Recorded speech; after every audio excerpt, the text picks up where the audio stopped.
বাড়িতে আর সাউন্ড যাবো না, বাড়িতে আর সাউন্ড যাবো না, সম্মেলন বইছি আমার পয়সা পাতি গুলো সব শেষ করে আলাদা দেবো, স্ট্যাং না বাড়ি ঘর ভরে যাবো গা।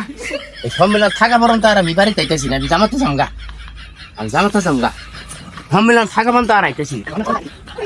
আইদি মেলা তো শুরু হয়ে গেল গা। দাদা যে টাউট আইসকা না গেলে আর খুঁজে যাবো না, তাই এসে করে রে নে নাগো এ মেলাই যাম। তাড়াতাড়ি যাই, আবার সেরা গুলো দেখুন, এই সম্মেলন থাকা পর্যন্ত আর আইতেছি না আমি। দাদা এই গাট্টি গুট্টি নিয়ে তুমি কই মেলা করছো? তুই মেলা কর, জামাতে গেতাছি এই 3 দিন সম্মেলনের 3 দিন, আর ভাই থাম যাবো না, টেহা পয়সা সব শেষ করে আলাই দিব, স্ট্যাং না তাছাড়া আমার সঙ্গে মেলা কর। এই একটা সম্মেলন তুমি যাইতেছো গা, লোকজন আত্মীয় স্বজন আবো, তাতে তুমি বাইতুন যাইতেছো গানে ফাইজলামি পাইছো না? তুই গেলে আমার সঙ্গে নু, আর যদি না যাস তাহলে তুই থা হয়ে আমি গেলাম গা, আমি আর এই সম্মেলনত আমার পোস্টের পয়সা আমি খরচ করা আম না, আমি গেলাম গা। শালার বিরা কামড়া গেলো কি দেখছেন, পালাইলো।